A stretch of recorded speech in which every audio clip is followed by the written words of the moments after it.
Why is it that when governments get involved in so-called mega projects, especially those of a sporting nature, the end result is almost always the same?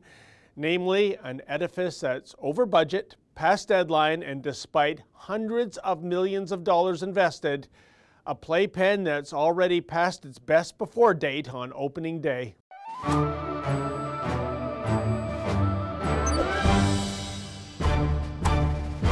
When the City of Montreal was first awarded the 1976 Olympic Games, the city's mayor at the time, Jean Drapeau, famously remarked that, quote, "The Olympics can no more lose money than a man can have a baby," end quote. Hey, your worship, how does it feel to be the first man to conceive triplets? The 76 Games in general, and Montreal's Olympic Stadium in specific, rank as two of the biggest financial boondoggles to ever shake down hapless taxpayers.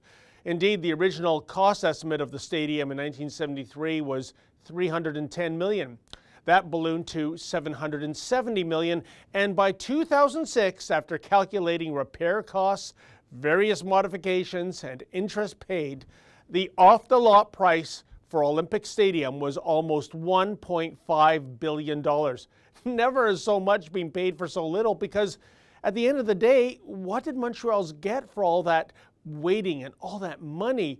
Well, essentially they got the Pontiac Aztec of sports stadia, a grotesque concrete bowl that's both ugly and unaccommodating.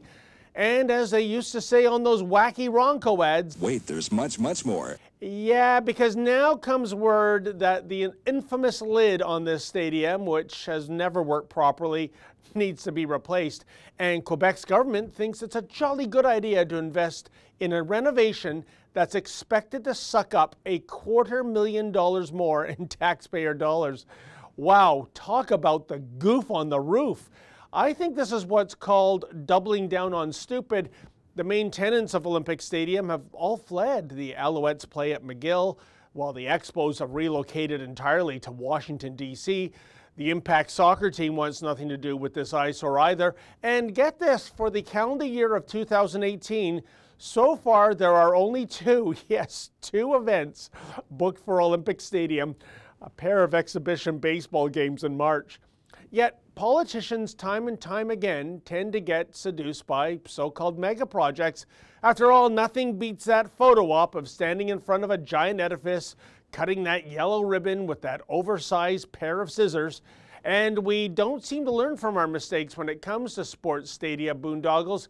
Yes, I'm talking about this Hogtown horror.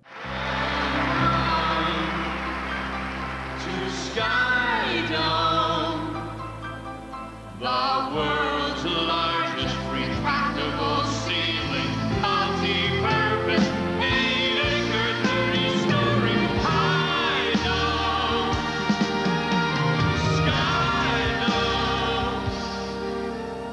But instead of waxing lyrical about this engineering miracle, Why not get right to the point?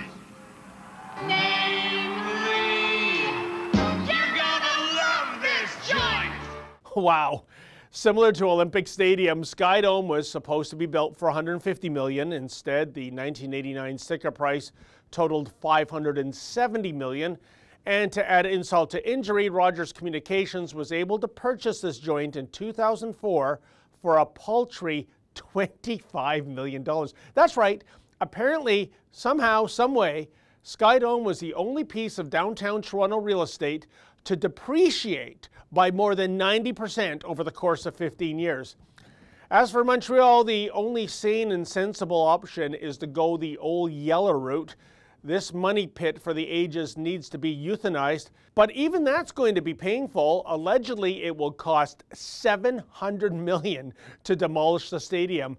An astonishing figure, to say the least, given that old Yankee Stadium in New York was torn down for just $23 million. Gee, maybe we should tender out the demolition of Olympic Stadium to the likes of ISIS and Al-Qaeda, because as it stands now, even the process of eradicating this hunk of junk has all the makings of being yet another taxpayer-funded boondoggle.